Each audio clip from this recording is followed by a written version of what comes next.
Love it. I just wish we did this for everything instead of the Oklahoma Sooner fight song. We had like legitimate songs. I mean, I don't know what else to say to you, dude. The last time was supposed to be It's the Oregon. Oklahoma Sooner fight song and Z singing along to it, which makes it about a fucking million times worse. The whining of Kite is always. It's not whining, dude. At Malta, Malta's a man from no country. He agrees with me. Dude, I mean, let's be honest. I mean, I played it a couple times because. And then Hold on. Without failure, and it's the best part. Same thing every time.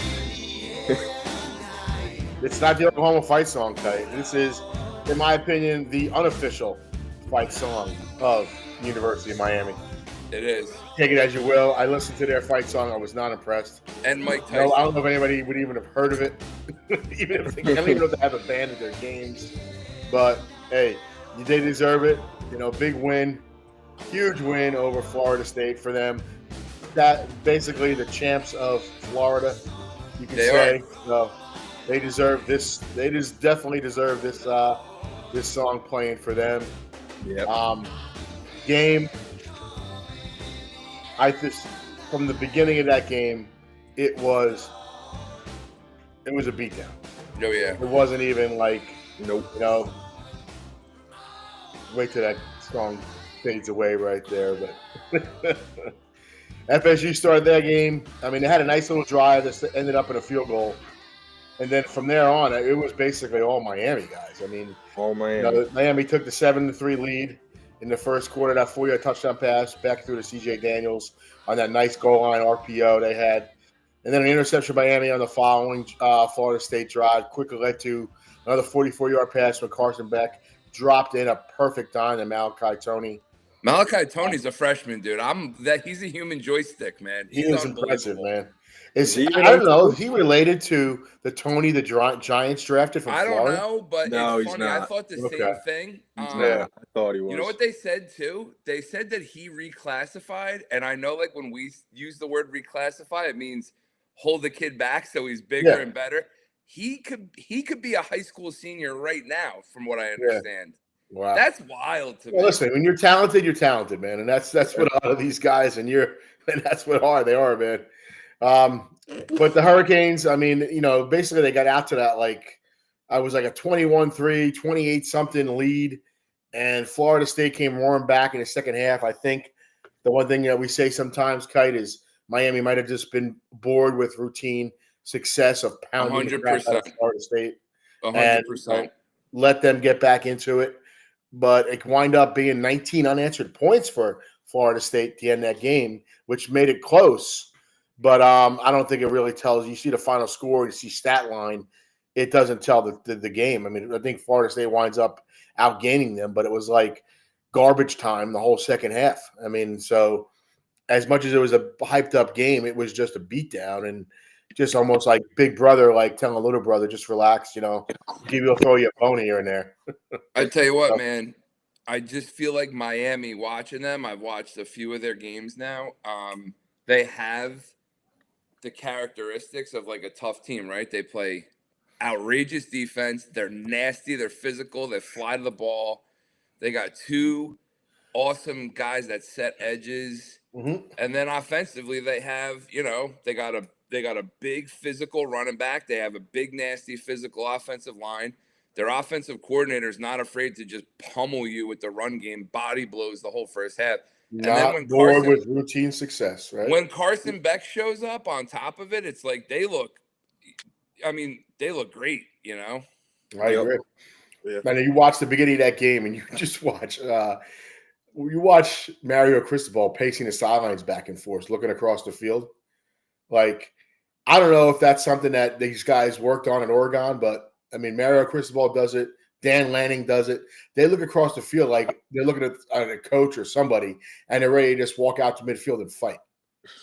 I mean, they just look across the field like, when are we going, dude? Like, just let's throw this out the window. Let's me and you go at it. I mean, he's an imposing guy, man. He's an offensive lineman, man. Yeah, I mean, he's an all-time great from the U, and you know they just pounded the crap out of him. Yep. Next game, Kite. What do you got about next game that was really, a good game to the end was Vanderbilt Listen, and Alabama. man. So Alabama, it's like, is this what Alabama does on a Saturday now? Do they just line up and square off against the conference opponent who's ranked and who is undefeated? And do they just they stack 2 in a row? And I feel like every win moving forward, they get impressive. They get more and more impressive. Everybody was like, hey, a lot was made of the game last year against Vanderbilt. 100% Alabama did not overlook Vanderbilt. I thought they played a great game. Just a quick team comparison.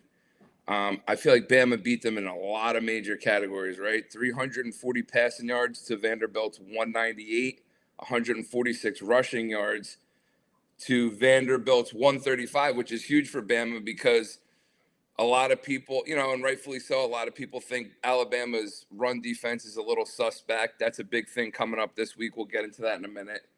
Third down conversions, 7 of 15 for 5 for 11. And this was like the big stat in the red zone. Bama 5 for 5. Vanderbilt 1 for 3 in the red zone with 2 turnovers inside Alabama's 20-yard line. Kind of like a bend but don't break thing. Alabama, I talked about it last week, getting ready for this game. It was like I used the comparison of Maverick versus Iceman. You had Pavia, kind of made some mistakes. 3 turnovers by Vanderbilt. And Ty Simpson throws his first interception of the whole season, but the guy's got 13 touchdowns and 1 interception. I'll take it. You know what I mean, Zay? So pretty well. But the beginning of the game, if you watch the beginning of the game, it was like, oh my goodness, this is like the same game as last year. Vanderbilt comes out, 6-play drive, score a touchdown, and it's like, oh my goodness, Bama might be in a little bit of trouble. Bama goes into halftime. I felt like tip your cap to the coaching staff. They made some great adjustments. Their last 5 possessions, they scored on every single possession. Touchdown, field goal, touchdown. They closed the game out. Defensively, again, a disparity in competition a little bit, but a team that's averaging 49 points a game coming in, holding them to 14 points, pretty good. You know what I mean? Yep. A guy in Diego Pavia who's running around putting up all these unbelievable stats to put a lid on him the way they did, I thought was very good. Here's the thing. Moving forward, Bama's undefeated in the SEC. I think a lot was made after they lost to Florida State. A lot of people were kind of, counting them out after the first game of the year. A lot of it was, the same stuff you hear about Coach DeBoer. Me included. I picked Georgia over them. I kind of thought that what I think the problem is Bama fans over the years after the Saban era will turn around and they expect Bama to be this physically imposing, nasty, physical team, and they're more of a finesse team now.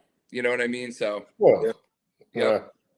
I mean, one thing I've noticed, and this is something that you can see about what's going on with Alabama, and people are pissed off, blah, blah, blah, blah. Kalen DeBoer is 13-2 versus ranked teams and ranked matchups. I mean, I know they've lost some unranked games, with some of those upsets, but against the top teams, he's 13-2. Be careful what you wish for, some of those Bama fans. I mean, the guy's doing a great job. So I just think people need to just relax, let him do his thing. And I think the start of this season kind of is definitely giving him that, Without a doubt. Yeah, I thought Vandy just ran into a Bama team that just has a little bit like, don't forget about us. I mean, you're coming off two consecutive big top 20 wins. One of the quotes I saw DeBoer said, he was understanding what happened week 1. There's 2 things you could do. You could take it or you could fight back. And, I mean, they got a big matchup this week on the road at Missouri. Once again. They haven't been successful at Missouri in the past. Yeah. 2-8, but should be a good one. Yeah, and we'll get to that game too. Yep. I mean, and now moving on to the next game that we had. Mal, you picked this game last week to do, and rightfully so. It wound up being, a real good game. A lot of people didn't think it was going to be. and wind up being a good game and, proving that the Swamp is still a tough place to play. Yeah, I mean, so here we go, Texas at Florida. I was disappointed. I mean, I know Kite was disappointed. I expected Texas defense to own Lagaway, and that did not happen. I mean, Lagaway 21 for 28, 298 yards, 2 touchdowns. He did have an interception, but the star of the day was freshman Dallas Wilson making his debut. 6 receptions, 111 yards. Man, he's a grown man. I mean, you can't really ask anything much from your freshman wide receiver coming in to make his debut against a top team, especially a top defense. And Florida's defense was outstanding. I mean, 26 carries for 52 yards, and one of those were a 36-yard run by Arch Manning. I mean, you take that away, you're looking at 16 yards rushing off 25 carries. Yeah. And they had 6 sacks and 2 interceptions. I mean, I tip my hat to Florida. And Wisner was back, too. Give up, Kite. Right? Listen, dude. Listen, it's hard for me, especially at this hour. I have, vomit building up. It's frustrating to watch. At time, and again, I'm not gonna kick the kid when he's down, but a lot was made of the offense. It's getting frustrating to watch. Listen, Longhorn fan will remain a Longhorn fan, but it's like at some stage of the game, I feel like Sark needs to help Manning out a little bit in terms of the run game or consistency with play calls or quick game. And it's like, when the kid's struggling to complete a pass, let's not fake here, fake there, roll out, half roll, reacquire everybody on the defense. And it was like, I'm sitting there and I'm saying to myself, is this the week they finally got their shit together and they are the team that everybody was thinking they could be in the beginning of the year? Or is it, no, they're the same team that struggled all year, but Arch Manning at times looks like a friggin' newborn baby deer on ice. So I don't know. It was frustrating to watch. And again, if we're assigning blame, it's like Arch Manning struggling, Sark, not helping them a lot.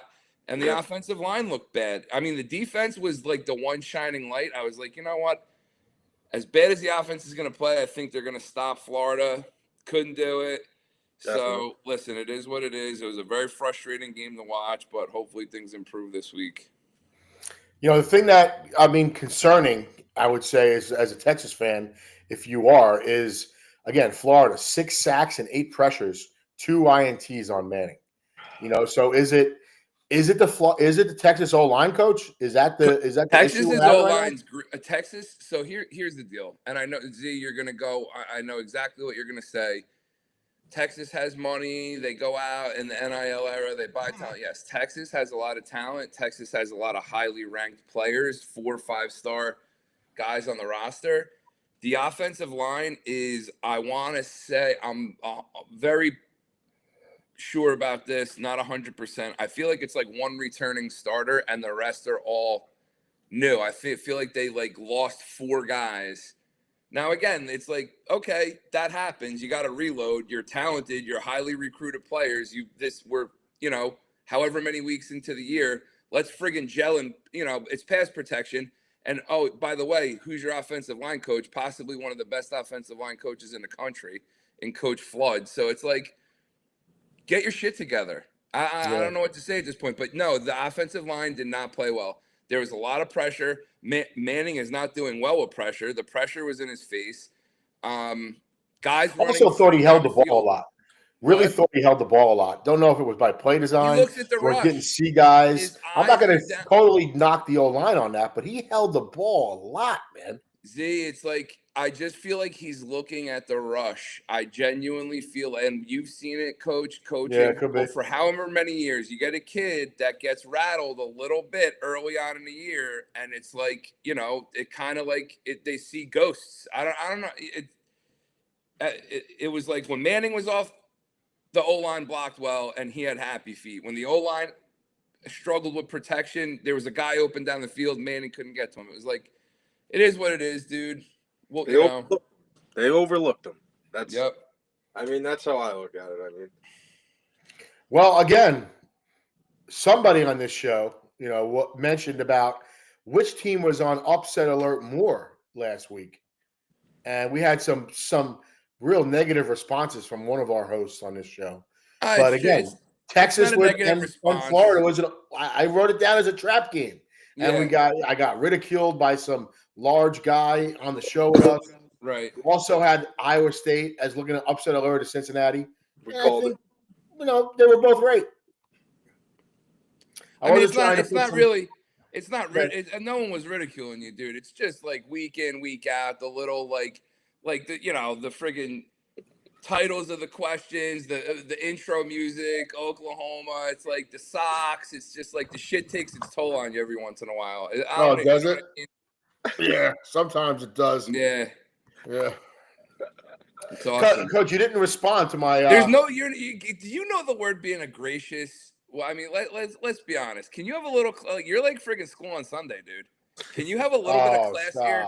And can we move on? Can we please move on? Well, we're definitely going to move on. But I wanted to make sure if you didn't see the poll that came out. Right. It came out about what do you call it? Which you better hope Oklahoma wins this game. I'm being dead serious. I'm going to enjoy myself now, man. Me and a couple people will be on your front lawn after the game's over. Oh, who's a couple of people? You know who. Well, listen, I gotta say, let's just who the non-biased. Let's get ready for the cheerleaders to enjoy the game. Let's see if they can have fun. The cheerleaders are always fun to see the game play. I love that. I love that we're doing this. Let's go to the cell phone, shall we? Listen, it's just fun, and listen, I don't know if I'm going to be able to do it next week, man. And some people were bringing up a lot of stuff about this poll.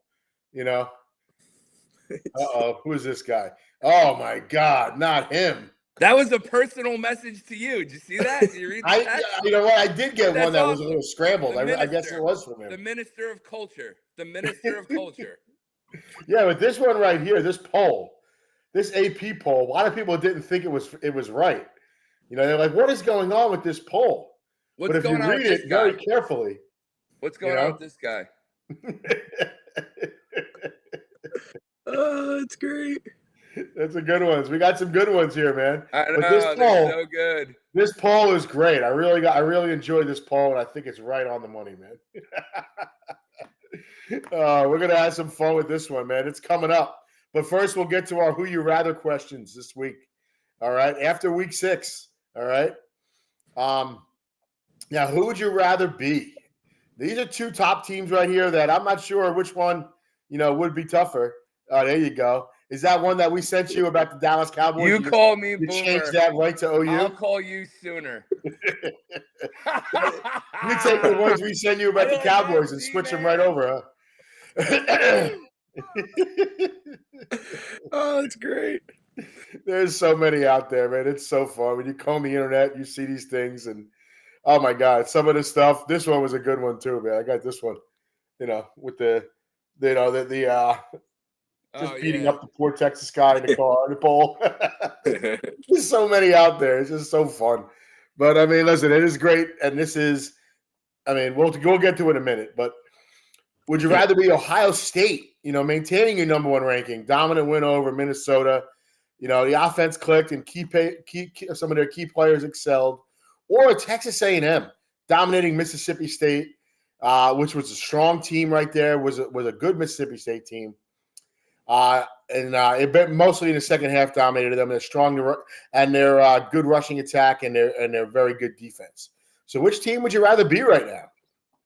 Ohio State, and that's because Oregon's coming. So Ryan Day better sleep with one eye open.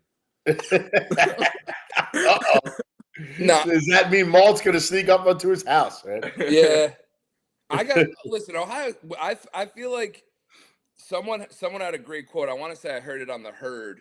I was listening to a show, and they just describe Ohio State as an SEC team in the North. And I just feel like when you have had the success, and I'm not a Ryan Day guy, but when you've had the success the sustained success that they've had, I feel like, week in, week out, getting your team up to play is like, I feel like a lot of times they do it just to maintain that number 1. They want to be number 1.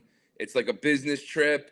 They have that mentality, and I just feel like sometimes it's difficult, to maintain that. And I just tip my cap to them. So listen, just Ohio State in the driver's seat right now. The rest of their schedule, they have, 1 or 2 games where you would be like, oh, wow, and the rest of it's all mentality. Trap games, They got to put that stuff aside. They have a couple of, they have some stiff competition, but it's not every single week. So I think it would be easy for them to for your team to kind of lax a little bit, and they don't. So I just think that it says a lot about the culture over there. So I'm going to go ahead and say Ohio State as well. I mean, that's a tough thing about with this game, with saying who would you rather be, like Texas A&M. And I think the only reason why I might say Ohio State over Texas A&M is because of, and we're going to get into this later, the conference, straight up, and we'll get into that. But which clutch performance would you rather have seen live? Florida quarterback DJ Lagway. Was it clutch? Yeah. Clutch. 298 yards, 2 touchdowns, having hit by far his best game of the season in that upset win over Texas. Or the clutch performance by Nico. Am I a loser? I mean, I've called him out. I've ridiculed him, but I got to give props. He came out and played an unbelievable game, leading the upset over number 7 Penn State with 5 total touchdowns and crucial play after crucial play. Which clutch performance, guys? I'm a loser. Yeah, I mean, you don't want to see Arch throw 2 picks, and seeing Penn State collapse is, especially against a team who through the first 5 weeks hasn't even led for a single second in a single game. Yeah. It's just unbelievable. I mean, and the coach even came out and said he had no idea what was going on with the play sheet. He was like, I was lost, giving him some plays. So he was like, it's cool that we got it together and we started, but he's like, we can clean that up a little bit for next week. Oh yeah, because he wasn't hitting the button right. Little Neuheisel, Neuheisel was like, yeah, I never practiced with the button before, and it was like, because the guy, I mean, I watched some stuff on that. It was pretty cool. I mean, watching Rick Neuheisel, who I've grown up knowing as a coach, and watching him enjoy what his son did, basically being implanted as the play caller. I believe it was on Wednesday of the game week. Long time. I mean, the Neuheisel family, long time UCLA guys. I think Rick played there. He coached there. His son played there. And I believe it was I want to say 17 or 18 years to the day that he was carried off the field as a player. It was in a big upset game that he was carried off the field as a coach. And that's just that. I mean, listen, I watched Rick Neuheisel yesterday again on Inside College Football, just explaining the joy of seeing that and watching what his son, was able to, accomplish and enjoy. And he said it's just an amazing feeling for him and his family. And you got to feel happy for that part of it. But again, also with Nico, I mean, you talk about a guy that, needed, something to go right in his life. I mean, and he has been the butt of every joke. I mean, I've been one of them that basically I'm not a big fan of people that think the grass is greener somewhere else. And that goes into coaching and everything and dealing with kids and stuff, and hearing some of the stuff you hear about kids being recruited and, oh, come here, it's better. And then you go there. And listen, we've talked about kids that we've coached and kids that have left us when we were coaching and going somewhere and basically screwing up their careers and stuff, And this guy basically did that, and he had a little bit of redemption, so I got to give him that. But then also you got to feel happy for DJ Lagway in a way. That guy's been highly touted as a player. I mean, you can't imagine. I mean, UCLA losing and stuff. Okay, it might be bad around there. The coach got fired. But I'm sorry, man. You look at that coach and I know he's an NFL player, but I mean, you saw about somebody that wasn't qualified to be a head coach just by listening to him talk to the media. It's embarrassing.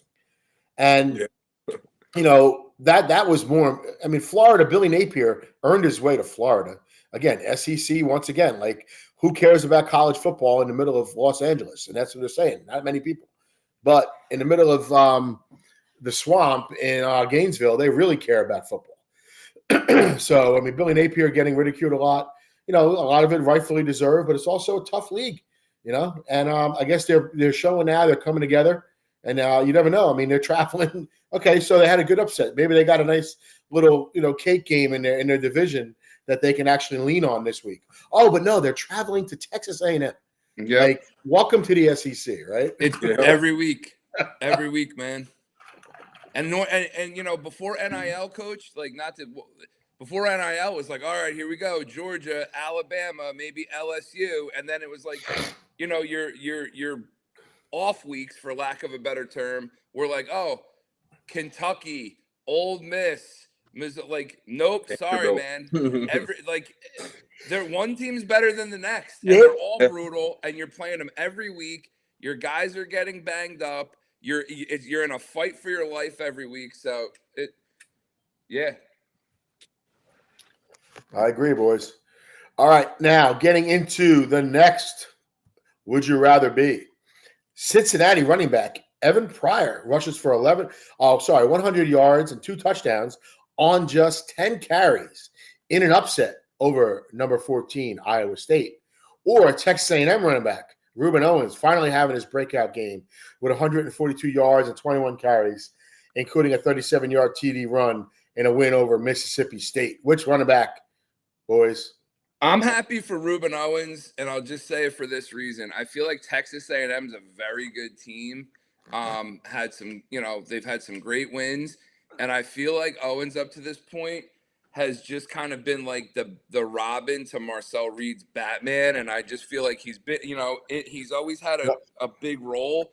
Maybe it's not on the stat line, but I just feel like I'm happy for him to kind of have a big game and get some, I would just say, much deserved credit. Yep.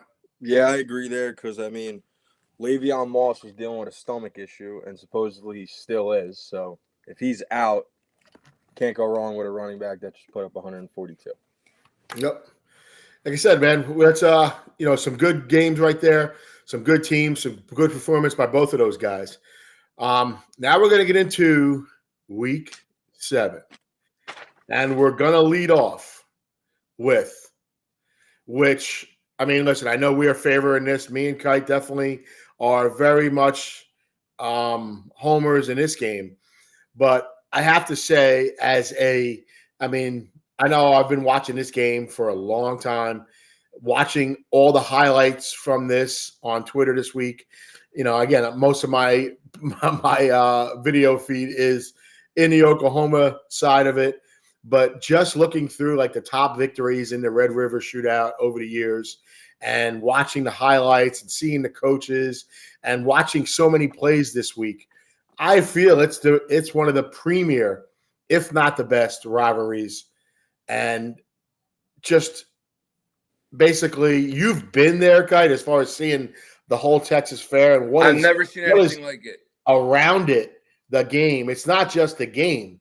It's a whole Texas State Fair, and I know we're talking about Texas State Fair, and it's Texas and Oklahoma, and why is it Texas? Listen, it's Texas and Oklahoma. I mean, they're very close in proximity. People are very close in proximity, and let's be honest, Oklahoma is not Texas as far as the state goes. It doesn't matter when and they all get a lot of their players from Texas. That's why it is so important. When you're there, when you're at the Texas State Fair the day of the Red River Shootout, you would not know that you're not in Oklahoma, because it's like, if we're being honest, half the people are wearing you walk in there, and I made the big mistake because I didn't go to the game. I just went to the fair that day. Yeah. Huge mistake, because everybody there for the game, it was like, honestly, I was almost panicked because I felt like if I had to get out of there because of a fire or something, I've never seen such a frenzied, and listen, I've been to a Penn State primetime night Big Ten championship clinching game. I mean, I've been to a couple of awesome college football games. I have never in my life ever seen anything like the Texas State Fair the day of the Red River Shootout. While the Red River Shootout was going on, you are in Texas, you are at the Cotton Bowl. For every UT fan, you see an Oklahoma fan, and a lot of them are college kids. A lot of them are drunk, and there's a lot of intensity, and there's a lot of shit going on, and it is wild. It is an atmosphere like I've never seen before. It really is awesome. That's what college football is all about and what you get. I mean, we haven't. Again, we talk about some of the other games, but just because of this game, I mean, and what it's been over the years, and what it's become, and what is the drama it has produced.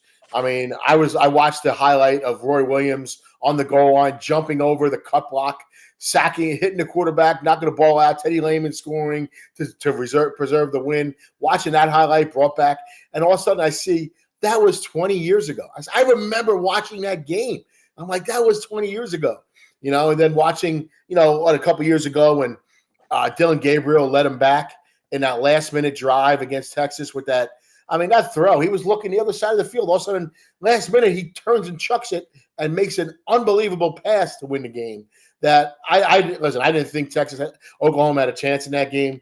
I thought that was like, everything was changing a little bit with Texas and Oklahoma. But that just goes to prove that with these two teams, and as much as this, it kind of, I mean, I didn't want Texas to be upset last week. I wanted this should have been a top-ranked game, and what stinks is that it's not. And a little bit of luster is, possibly lost about John Mateer. But, they're saying that he's out. He's got his surgery. And, it's going to be Hawkins going. But not so fast, my friend. Dude. Don't count him out. They're talking about him possibly playing. We know Mateer is going to be in the game. Mateer's going to be in the game.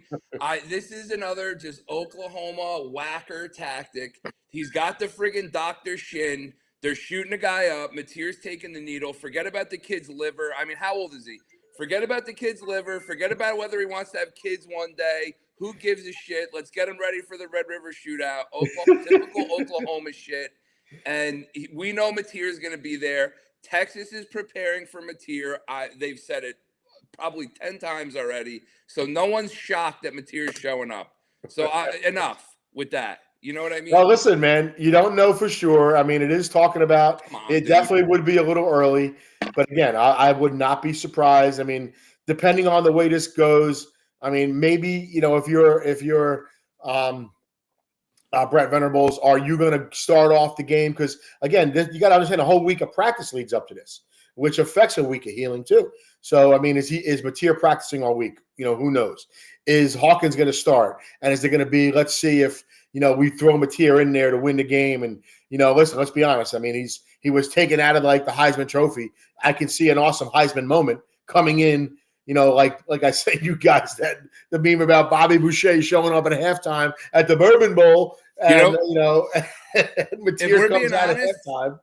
I could honestly see, just in terms of Z, you could speak to this probably better than me, but preparing your team, and again, first team reps, and you only get so many of them in a week leading up. Realistically, I could see them, going the way they went last week. But if Mateer is good to go, I could definitely see them having their quarterback run game package stuff. If they get in a little bit of trouble. Because they could bandage up his hand. He's not really throwing it. Doesn't have to have the control. You put in there, and I mean, let's be honest, dude. The kid is their best run game is him. So Yeah, but I mean, you haven't seen him, but as much. But Michael Hawkins is a better runner than John Mateer. I think he's a more dynamic runner. Mateer, you got to kill him to beat him. Yeah, but Mateer is like, listen, he's one of those tough guys and everything, and I think he plays tough. But if you're just talking about flat out runner, I mean, Michael Hawkins is better. And you know what? With this game, with what's up with Mateer, maybe you do have a package if Mateer is going to wind up playing. Maybe, I mean, if you're Arbuckle, you're probably definitely going to have a package put in there for Hawkins, because guess what? You've also been practicing it for 2 weeks because he's been the quarterback through a bye and a game already. So you definitely have to have a package for and being able to utilize them in a run game or anything like that. And in my opinion, that is the way Oklahoma has to run the ball this year, because I don't feel that I've watched some dominating, and I talk about dominating offensive line performances from Oklahoma. And let's be honest, I mean, some of the best couple of the best offensive linemen at their position in the NFL are all Oklahoma guys. So there is those guys in the league. I just don't – they are very young this year on the O-line. They have not come together. There's been a lot of injuries going on with some of their offensive linemen not coming in together. So that is, in my opinion, that is not the weak point of their Oklahoma team is their just back-driven run game. It needs to be enhanced with the ride game by the quarterback and the threat of the quarterback carrying the ball too, because their O-line is just not on par with the rest of, I should say, again, being an Oklahoma fan, being very, I guess you could say I'm spoiled sometimes because I've watched a lot of great offensive line play, with a very good offensive line coach in Bill Benenbow. But, again, this is a rivalry game. Texas, everybody's seems like people are counting them out. But again, what also is there is that what's going on with Oklahoma. Texas started out as, 2.5-point favorite, Malt? Yeah. Now it's down to 1. Now it's down to 1. So I guess, like you said, Mateer is now back on the Heisman board again as far as betting. So there's a lot of the stuff that's coming in this game that shows that Mateer might be playing, Mateer's playing, dude. Come on with this. Yeah. I mean, if Mateer's oh, my not God. playing, You guys just want the moment. You want the, look, there he is. Here we go. You know what I mean? Hey, listen, let's be honest. I mean, it could be an awesome moment. It could be a great moment. Just think about, if you like college football, Not for me, just say it's he's playing already. He's already playing. So I know, but just listen, if they're losing at halftime and all of a sudden he comes out and he's suited up playing, it's going to be dude, it's going to be a Hollywood moment right there, man. Yeah, I know. I got you. If Mateer's out, a couple things Texas got to do is you got to make Hawkins look uncomfortable in that environment. And they got to get the running game going, number one. I don't know. I still believe Texas is going to win this game with Mateer out. If Mateer plays, I think it's going to be a little bit closer. But, I don't know. The two teams that I thought that Oregon probably couldn't beat going into the season was Ohio State and Texas. And Texas is not showing me that anything. I don't know. And I believe in Arch. I do. I think he's going to be great. But you got two outstanding defenses. Two of the top defenses in college football.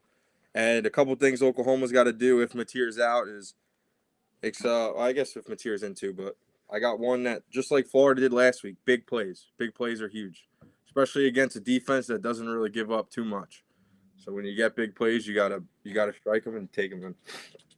And then that's it. That's all I got. I think the big key in this game for me, watching the teams, is going to be Arch under pressure. In my opinion, if Venables and listen, Brett Venables is a defensive guru. If he's able to dial up pressure, and Texas is one-dimensional without a run game, it's going to be a lot of Boomer Sooner playing, man. That's just my opinion of it. And Texas does have the horses to run the ball. They got a stable of backs, and I know Wisner's back, and they have other guys. And DJ Baxter. Basically, both teams have a stable of running backs. You could say that. But, Wisner coming back gives Texas, I think, the threat. Texas running backs I think all of them are better than Oklahoma's backs. But, again, are they going to marry some of the running game with them, with Arch reading it and do some of that to take some pressure off of them, let them react, let them play football? I don't know. I don't know what Sark's going to do. Who knows? But I think that's the way he's been playing. Listen, he's thrown some beautiful footballs. When you see some of these passes he's thrown last week, Arch threw some awesome passes. But again, is he going to be able to do that with the pressure that Oklahoma's going to get? Listen, I know we got to move on. I'll leave you with this, Z. And this is something we can agree on. Last year, Ewers quarterback, Arch came in to run quarterback, ride read, run game, little RPO stuff. That was more the Ewers stuff, but the quarterback ride read game, misdirection, et cetera, et cetera. They would pull their starting quarterback out, put this kid out in the biggest of moments to ride this stuff to give you an advantage in the run game, being +1 or with deception. Where has it been this whole year? That's the frustrating thing to me. Run the friggin' ride read shit, Sark. You know what I mean? Let me ask you this, Coach. Is this something like like, could this be coming from the Manning group as a whole? Like, train our prodigy to become a NFL quarterback, or train him to become a college quarterback? Is he getting any pressure you're possibly from why he's there is because we're going to make him an NFL? I don't know. I'm just going to say. I don't think so. If you're Sark and you got Archie Manning and Cooper Manning saying we don't, I'd laugh at it. Like, listen, your kid's going to be gone in 2 years, and I'm going to be the coach at Texas. I don't think. Well, listen. No, let's be honest here. I mean, he's going to be the coach of Texas as long as Arch produces. Because if they go on, and let's be honest, Kite, if this is a spiraling out of control, Texas from this point on, if this Oklahoma, now they're 3-3, and they lose this game and they don't look good, it's like, Sark, you have ruined the top quarterback prodigy in NFL history. Listen, Sark has done some good things at Texas, but you got to understand, there's got to be some pressure on him right here. I don't say there's not pressure on him right here. There's pressure, Z. Sark isn't going anywhere. He's already come in. He's already run the Red River. He's won the Red River Shootout. He's gone to the playoffs. He made a run at the SEC championship the first year Texas was in the conference. Sark isn't going anywhere. Texas was, I don't want to say irrelevant, but they weren't, they were second fiddle. Sark to Oklahoma, right? Yeah, okay, dude. All I'm going to say is this, Z, if we're being honest, Sark isn't going anywhere, dude. So, honestly, if Sark turns around and benches Arch Manning, if he's continuing to not ever going to happen, dude. I don't see that happening. I don't see it happening either. But all I'm saying is I don't think Sark is in trouble because Manning's struggling. I really don't. All right. Well, I mean, I don't understand how you can't think that. I mean, basically, when you have a guy coming in with the hype he has and he's not performing, you gotta worry about that, in my opinion. The only thing you could blame Sark for is recruiting him. Because then you didn't have the eye of the coach failed you when you went out and got this guy. No, you can't blame that because everybody in the whole friggin' country recruited him. What you're going to blame, and what I'm telling you, what every other coach is going to say in the whole SEC in the country is, you're a quarterback, you don't want to go there. Sark, look, he had the best recruiting quarterback, the highest recruited quarterback ever, and he's horrible. So that's what other teams are going to use against him. And let's be honest, if you look at the stats, Sark isn't very far off from what, James Franklin has done. Their stats are very similar in ranked games. So, you never know, man. It could change in a heartbeat, in my opinion. But let's move on, even though I just can't wait to see this game. I mean, and we're going to definitely be enjoying that one. But, Coach, you got let's be honest, another huge game in the SEC. So, Alabama, they're going to Columbia. And we're going to see Alabama has the potential to stack 3, in my opinion, hang your hat victories in a row. They're going to take on, it's Saturday, so they're going to go play another ranked, undefeated SEC team. And I think this is a very intriguing game for one reason, and one reason only, is because styles make matchups. And I think that Alabama, again, playing great. They were written off by a lot of people. I picked them to lose. They have come out and they have shown really what they're made out of. Coach DeBoer doing a great job. They're rolling. But I would say each offense has the characteristic. They possess the characteristics and the ability to hurt the opposing defense, right? So Alabama's rush defense right now is currently ranked 87th in FBS. They're letting up, on average, 155 yards a game. They let up 230 yards to Florida State and 227 yards to Georgia in the run game. And they face to say Missouri's running game is physical is an understatement. It's like saying Coach Z is loud is an understatement. Ahmad Hardy, 703 yards on 103 attempts, 7.1 yard average, 9 TDs. Roberts, 350 on 48 attempts, over 7 yard a carry average, 3 TDs. Davis, 200 yards. That's only on 3 games too, by the way. 200 yards, 34 attempts, 5.9, 2 TDs. Bo Prabula is playing great football, 1,200 yards passing, almost 200 yards rushing with 3 TDs. After 5 games, Missouri is at just under 1,500 yards rushing. Pretty in the SEC. Well, hold on. Not so disparity, fast. I get it. Not so fast, my friend. You could say SEC, but out of all these games, I mean, they've averaged 292 rushing yards a game. We're all saying it's impressive. Everything's been good. But we're talking about the SEC, Central Arkansas, Kansas, Louisiana, UMass, not one SEC team there. They have played South Carolina. It was a close game. That was a close game. Listen. All I'm saying is they run the football. What? And the chink in Bama's armor right now is their rush defense.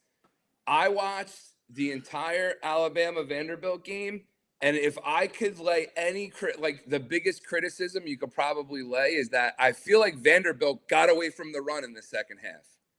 Right? People are saying what a good job Alabama did adjustment-wise, and the stat is that they held them to 135 yards, which is Vanderbilt's. That's the least amount of yards they've rushed for. But I feel like they kind of were in catch-up mode. They were in a little bit of a panic mode, and they kind of got away from the run. So Missouri's not going to get away from the run. Missouri's going to run the football. Yeah. They have a stable of guys. They're physical. Their offensive line, very physical. And again, undefeated. They're definitely a threat. On the flip side of the coin, I feel like if there is a chink in Missouri's armor, it is they let up some passes down the field a little bit. Their secondary at times has, they're good, but they are susceptible to a big play down the field. And I just feel like Ty Simpson right now is just smooth, man. You know what I mean? He's out there. He's kind of galvanized his team. He's been with the program for a while. You see the kid's pregame speeches. Alabama follows this kid. Yeah. He's very careful with the football. He's playing lights out. I mean, I just really think that 111 completions on 158 attempts, 1,400, almost 1,500 yards passing, almost on the nose. It's like 295 yards per game, 13 TDs and an INT. He's the man right now, right? Yep. And the offense moves through him. So again, what I think it's going to come down to is can Alabama's defense slow the run down? I don't think they're going to be able to stop the run. I just think that they're built to run the ball. Can they slow it down? Can they get off the field on third down enough to let Ty Simpson get them a nice lead and secure a win? And that's what I think it's going to come down to. But it's just going to be an awesome game, and it's indicative of the whole conference this year. Yep. I mean, listen, there's not much else to be said, but one thing I'm going to touch on with what you did say is Vanderbilt averaged 7.5 yards a carry. So, what you said, Coach, they definitely got away from the run way too soon in that game. Yep. Malt, there's a pretty good game up in the Pacific Northwest this weekend, bud. We're right. We take our talents to the Big Ten here at Oregon, Indiana at Oregon.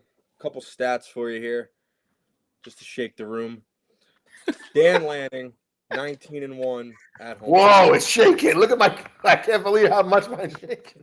Dan Lanning, 10-1 in Big Ten conference games. The one loss comes to Ohio State, but it was the playoffs, so I mean, it sucks. But 18 straight consecutive home victories. Yeah. 6-1 coming off the bye week with the one loss being Ohio State. Indiana is 0-46 all-time on the road against top 5 opponents. I know. Listen, not a lot of history in Indiana football. We all know that. Oh, yep. But this is a little different. This, to me, is still not a game to take for granted. I mean, every year, Oregon struggles at one point, and they make me go crazy. And, I don't know. Oregon comes in with the 5th-ranked college football defense, and another thing that I thought that was pretty cool stat, they have the 2nd-best stop rate in college football at 55%. You're coming in with 2 quarterbacks that have been absolutely through the roof. They're projected before Mateer was hurt. He was up there, but now they have Dante Moore and Mendoza at the 1-2 quarterbacks in college with Ty Simpson up there. Yep. Both quarterbacks got to over 1,200 yards, 16 touchdowns for Mendoza, 14 touchdowns for Dante Moore, and both quarterbacks only have 1 interception. Mm-hmm. Indiana, you're going to have to own the line of scrimmage. You're going to have to run the ball, and you're going to have to keep Oregon's offense off the field because there's not a single team this year that has stopped Will Stein's wizardry. That dude is a beast. He's a beast. And I don't know. I hope, obviously, Oregon wins this game because it puts you one step closer because there's not too many tough games left on the schedule. You got to travel far. Like next week, you got to go to Rutgers. So you got to go across the Whoa. I'm going to that. Are you going to that? Yeah, I'll be 10th row at the 10-yard line. Awesome. Good for you. So that'll be cool. But, yeah, I mean, it's a 7.5 spread. So they're expecting Oregon to put a beating on them. Yeah. Dan Lanning came out and said Indiana is a very well-coached team, which they are. Everyone knows who their coach is. And it's going to be a good one. I mean, let's go Ducks. Listen, I mean, it's going to be a great game. I think that one thing helping definitely good for Oregon is coming off the bye week after that big, on the road all the way down, all the way across the country playing at Penn State. Definitely having a bye week. But again, Penn State not proven to be what we thought they were. Oregon, tough game here with Indiana. But then after Indiana, I mean, I don't even know. They don't even play another ranked team. They have some games. USC and that's welcome to the Big Ten. But, I mean, this is a good game. And the quarterback highlight of this game is awesome. The Cignetti, Lanning, I mean, both of those guys are just awesome, fiery coaches. Like both their styles and the cockiness on both of them. So I just matters. This is going to be like which coach is going to want to shut the other one up more. It seems like in this game because there might be a fight want to talk, and they both, have the resume to talk. So I think we're definitely going to see a good battle with the coaching staffs here, quarterback battle. But again, it's also that the atmosphere out there at Austin Stadium, man. I mean, very great home field advantage for Oregon there. I doubt you're going to see a lot of Indiana people out there, but definitely could see some. But it's definitely going to be a major home field advantage for the Ducks. Definitely. All right, now next into our who needs a win more this week. All right, who needs to win more in the Big Ten? Number 15, 4-1 Michigan at number 0 unranked USC. Who needs this win more? I'm going to go with Michigan.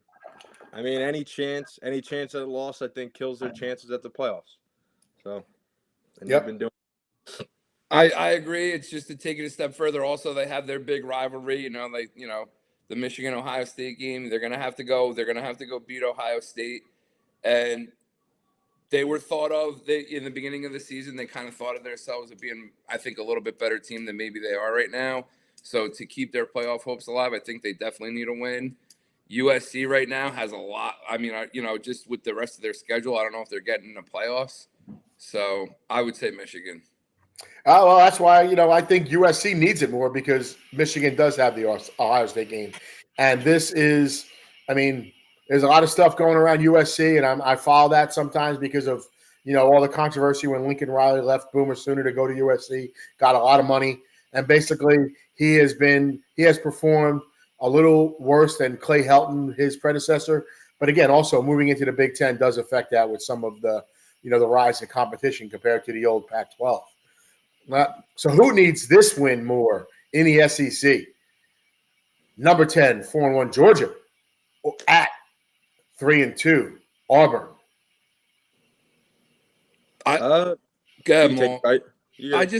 So Auburn. If Auburn drops another game, I think they're done. Obviously, And the rest of their schedule is tough. Just a couple notables: Missouri, Vanderbilt, and Bama still. So Auburn's got to win, man. If they want a glimmer, they got to win. Yep. I agree there. Yeah, I agree. But again, at Auburn too. Both these games, at USC, at Auburn, so that's what makes it a little tougher.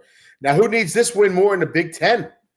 Number 1, 5-0 Ohio State at number 17, 5-1 Illinois. What do you got here, guys? I got Illinois. Ohio State because Okay. because listen, you want to win a conference championship, you want to be the champ.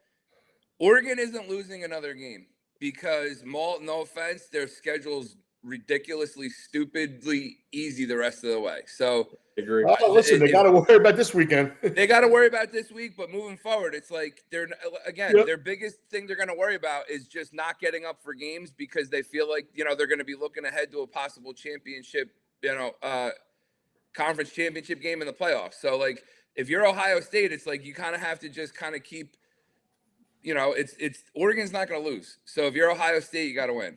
Yeah. Yeah, you don't want to look ahead. I mean, just talk to Texas about that. All right, guys. So, Malt, what do we got here for money makers of the week? All right, here we go. 2-0 last week on the straight plays with Texas A&M minus 13.5 and Cincinnati money line. We're now 9-5 on the year. We lost the parlay because of Texas, but it's okay. We hit the straight bets. That's all that matters. But here we go. This week, I'm gonna do a little shout out to my buddies, Liam and Kyle, Boulder alumni. I'm taking Colorado plus 3.5, and I'm taking them to win the game. Whoa! I think they're gonna win. I mean, there you go, Malt. That place gets rocking. Boulder gets rocking, and it's time, Dion. You got to get a big win under your belt, dude. Dion's having some procedures this week too, so he's Dion's practice another toe. Yeah, another toe. Some blood clots. He's having some issues, man. All right. Well, we're playing for Dion now. Yeah. And I'm gonna go with this one, and that is only if Mateer is ruled out. I'm taking Texas. And if you guys don't see your phones, I know is Jay Mush. It was done on purpose. It was done on purpose. I'm not looking at anything right now. I thought he was going to take Oklahoma. I did. Nah, he mushed me, dude. He did it on purpose, but it's all right. We're well aware of it. All right, here we go. And the 3-leg parlay, we're just going to go nice and easy. We're going to go Oregon money line, Texas getting 7.5 at home. And I was between Bama and Georgia here. I had Bama. I crossed it off. I put in Georgia because Kirby hasn't lost 2 in a row since 2020. And Bama has been at Missouri. They haven't been exactly victorious. So we'll see. All right. All right, guys. Here we go. We got to finish up real quick here. Roadrunner of the week. Got to give a hand to this guy. Quarterback Taron Dickens of Western Carolina University completed 53 of 56 passes, 378 yards, 3 touchdowns. His 94.6 completion percentage also sets an NCAA record for highest completion percentage in a game. And he also led a team in rushing with 44 yards and 19 attempts. And also completed an NCAA record 46 completed passes. You just don't see stuff like that with passes, that many passes in a game. So you got to tip your hat right there. All right, here we go. Headhunter of the week. This one hurts to say it. This team completely shut down a running game, 26 carries, 52 yards, and the defense showed up with 6 sacks, 7 tackles for a loss, 2 interceptions, and a forced fumble. I'm giving it out to the whole entire team. Your headhunter of the week goes out to the Florida Gators. Wow. Thanks, Malt. Hate to say it. Massive upset right there. Fools of the week, 631 total yards, over 400 yards rushing, 36 first downs with 0 sacks allowed. The South Florida Bulls. Awesome job. Bang. All right. And that's how you got it all from us, guys. Enjoy the game this week. Let's go. Boomer Sooner. Red River Shootout. Here we go. Hook 'em, Z-Man. Hook 'em.